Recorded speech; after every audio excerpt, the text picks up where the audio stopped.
बिस्मिल्लाहिर्रहमानिर्रहीम अस्सलामु अलैकुम रहमतुल्लाह। इमरान खान की 24 नवंबर की एहतजाजी कॉल के बाद जो 26 नवंबर को इमरान खान की लीडरशिप ने इमरान खान के कारकुन वर्ग सपोर्टर्स ने जो 26 नवंबर को पड़ाव डाला डी चौक के अंदर, और वो पड़ाव की पहली रात थी। वहाँ पर डी चौक पहुँचने के बाद उन्होंने वहाँ पर क़याम करना था, वहाँ पर रुकना था, और वहाँ पर लीडरशिप समेत जो है वो कारकुन वर्ग सपोर्टर्स जो भी थोड़ी बहुत लीडरशिप वहाँ पर मौजूद थी। अब कारकुन वर्ग सपोर्टर्स जो है वो वहाँ पर धरने के लिए तैयार थे और धरना उन्होंने देना था। अब जैसे ही पीटीआई के इस प्लान के मतलब पीटीआई की इस स्ट्रैटेजी के मतलब हुकूमत को हल्की से भी भिनक पड़ी कि ये अब इस्लामाबाद की हदूद में दाखिल हो चुके हैं और ये अब आहिस्ता आहिस्ता जो है वो डी चौक की तरफ आ रहे हैं। तो जैसे ही उनको भिनक पड़ी उसके बाद एक ग्रैंड किस्म का ऑपरेशन लॉन्च किया गया हुकूमत की जानिब से। उस ऑपरेशन के अंदर जो है बेतहाशा लाशें गिरा दी गई, बेतहाशा खून खराबा किया गया, सीधे फायर खोले गए, सीधी गोलियां चलाई गई, जिसकी वजह से वहाँ पर सैकड़ों की तादाद में लोग ना सिर्फ ज़ख्मी हुए बल्कि जान से चले गए। और कारकुन जो है वो अब बहुत बड़ी तादाद में वहाँ से, एक तो दो तीन चीज़ें हैं। एक तो ये कि उनके ऊपर सीधी गोलियां मारेंगी जिसकी वजह से कई कारकुन जाँ बहक हो गए, कई कारकुन शहीद हो गए। दूसरा ये कि वो ज़ख्मी भी बहुत ज़्यादा बड़ी तादाद में हो गए। और तीसरा ये कि जो वहाँ पर बच्चे कुचे कारकुन मौजूद थे उनको पकड़ के तो इन लोगों ने जेलों में डाल दिया, उनके ऊपर मुकदमात बना दिया। तो ये एक तो पीटीआई की जो लीडरशिप है, एक तो उसका फेलियर नज़र आता है, उनकी नाकामी नज़र आती है कि वो बड़ी तादाद में अपने वर्कर्स का, सपोर्टर्स का, कारकुनों का वहाँ पर तहफ़्फ़ुज़ नहीं कर सके, उनको बचा नहीं सके, उनको लीड नहीं कर सके। हालांकि फ्रंट से बजाय कि कारकुन को इस तरह से धकेल देते डी चौक के अंदर या उनको इस तरह से आगे कर देते और ख़ुद पीछे से गायब हो जाते, लीडरशिप को चाहिए ये था कि ख़ुद फ्रंट से आते, लीड करते, फ्रंट के ऊपर आते और लीड करके तो ख़ुद गिरफ्तारियां देते, ख़ुद आमने सामने खड़े होते। क्योंकि अगर लीडरशिप वहाँ पर गिरफ्तारियां देती तो बड़ी खबर बननी थी, बजाय इसके कि कारकुन जो कि बिल्कुल अब गुमनाम हो गए, उनकी गिरफ्तारी के बाद कोई इम्पैक्ट नहीं पड़ा। इसमें कोई शक वाली बात नहीं है कि पाकिस्तान समेत दुनिया भर में ये ख़बर तो बनी है और जिस किस्म की फस्तायत और बर्बरियत का मुजाहरा किया गया है उसके ऊपर जो है वो लोगों ने आवाज़ उठाई है। ह्यूमन राइट्स ऑर्गेनाइजेशंस ने आवाज़ उठाई है, इंसानी हकूक़ की तंजीमों ने आवाज़ उठाई है, एमनेस्टी इंटरनेशनल ने आवाज़ उठाई है, अक़वाम मुत्तहिदा ने इसके ऊपर आवाज़ बुलंद की है। उन्होंने तो बिल्कुल आवाज़ बुलंद की, लेकिन पाकिस्तान की लीडरशिप को चाहिए यह था, तहरीक इंसाफ की लीडरशिप को, कि वो फ्रंट से लीड करते हैं। बहरहाल अब ये सानिया तो हो गया, ये वाक़या तो हो गया, ये बड़ा ही वहाँ पर जुल्म और जबर किया गया पीटीआई के वर्कर्स के ऊपर, सपोर्टर्स के ऊपर, कारकुनों के ऊपर। अब ये वाक़या तो हो गया। अब बात यह है कि ये सारा वाक़या पड़ गया है हुकूमत के ऊपर। अब हुकूमत इसे जान छुड़ाने की कोशिश कर रही है, हुकूमत पतली गली से निकलना चाहती है, हुकूमत ये सारा मलबा जो है वो इदारों के ऊपर डालना चाहती है, किसी पुलिस के ऊपर डालना चाहती है। और जो कोई भी इनको इन्वेस्टिगेट करने की कोशिश करता है, जो भी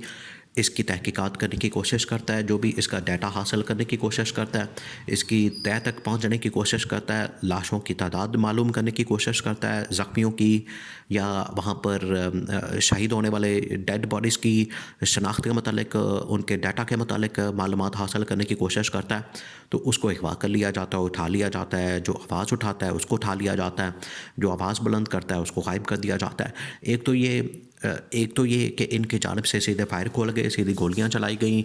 लोगों के ऊपर, वर्कर के ऊपर, कारकुन के ऊपर। दूसरा जो इन्होंने एक बहुत ही बुरा काम किया, बहुत ही घटिया लेवल के ऊपर उतर आए हुकूमत वाले, वो ये कि इन्होंने एक तो मलबा जो है वो पीटीआई को डाला और सारा वहाँ पर ये वाक़या पेश आया, ये सानहा पेश आया। और अब उनका डाटा भी रिलीज़ नहीं करने दे रहे, उनका डाटा भी जो है वो पब्लिक नहीं करने दे रहे। और उनके लवाहिकीन, आखिरकार देखें उनके लवाहिकीन वगैरह वहाँ पर मौजूद हैं, इस्लामाबाद में आ रहे हैं, पेशावर के अंदर, केपी के अंदर, पंजाब के अंदर, जहाँ जहाँ से ये लोग आए हैं उनके लवाहिकीन वहाँ पर पहुँचे हैं अपने घर वालों की तलाश में, अपने बच्चों की तलाश में, अपने बेटों की तलाश में या खावंदों की तलाश में, या जो भी वहाँ पर कारकुन पहुँचा था उनको मार दिया। अब वो वहाँ पर आते हैं लवाहिकीन, तो जब वो पूछते हैं इस बारे में मालूम करने की कोशिश करते हैं तो उनके ऊपर तशद्दुद किया जा रहा है, उनको वहाँ से भगाया जा रहा है, उनके हवाले लाशें नहीं की जा रही। उसकी वजह यह है कि इन्होंने ख़ुद लाशें गायब कर दी हैं। लाशें या तो गायब कर दी गई हैं या फिर वहाँ पर जो पिम्स अस्पताल है वहाँ पर डॉक्टरों के ऊपर इतना प्रेशर डाल दिया गया है कि उनको वहाँ से गायब करने के हवाले से या उनको वहाँ से या तो दफना दिया जाए या वहाँ से किसी तरह से इनको ख़त्म कर दिया जाए। इस तरह की घिनौनी किस्म की वारदातें जो हैं वो हुकूमत की जानिब से डाली जा रही हैं।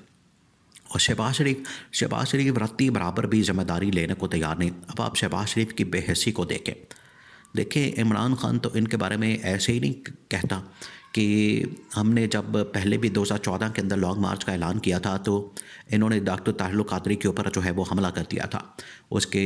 मरकज़ के ऊपर, सेंटर के ऊपर, और वहाँ पर जाकर इन्होंने सीधे फायर मार के तो ख़वातीन को, बच्चों को, लोगों को इन्होंने सीधे फायर मार के तो उनको शहीद कर दिया, जिंदा मार दिया।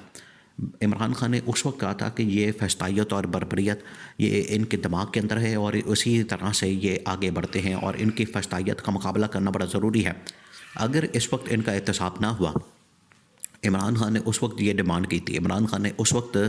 ये मुतालबा किया था कि अगर मॉडल टाउन के शहीदों का एहतसाब ना किया गया, शहीदों का खून का बदला ना लिया गया और ये जो शहीद हो गए हैं इनका हिसाब किताब हुकूमत के साथ या शरीफ ख़ानदान के साथ बराबर ना किया गया तो ये फिर मुस्तक़बिल के अंदर बिल्कुल सीना चौड़े होके ये फिर इस तरह की हरकतें करेंगे। ये फिर रियासत को इसी तरह से इस्तेमाल करेंगे, ये अपने फ़ायदे के लिए, मफाद के लिए, अपने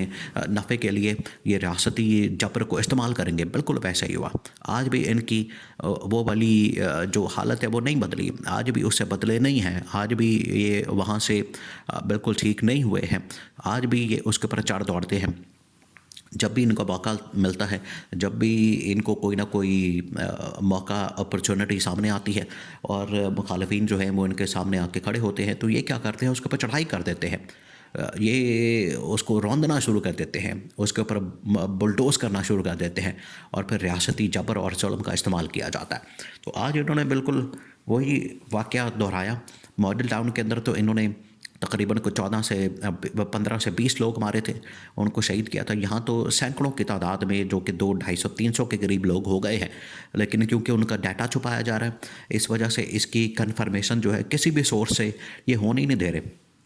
और डॉक्टरों के ऊपर इतना प्रेशर मौजूद है जो पिम्स अस्पताल के हैं कि वो इन्फॉर्मेशन बाहर आने ही नहीं दे रहे, वहाँ से इन्फॉर्मेशन बाहर आती नहीं। हालांकि अस्पताल की ये जिम्मेदारी होती है कि सबसे पहले वो इन्फॉर्मेशन देता है कि हमारे पास इतनी डेड बॉडीज़ आई और इतने ज़ख्मी आए और इतनी बड़ी तादाद में वहाँ पर लोग पहुँचे हैं और किसी को इन्फॉर्मेशन नहीं दी जा रही। और शहबाज शरीफ जो है वो, शहबाज शरीफ की काबीना से अब बहुत सारे लोग जो हैं वो तैयार हैं कि इस किस्म की फस्तायत का हम हुकूमत का हिस्सा नहीं बन सकते, इसलिए इस्तीफ़े देने का फ़ैसला किया है।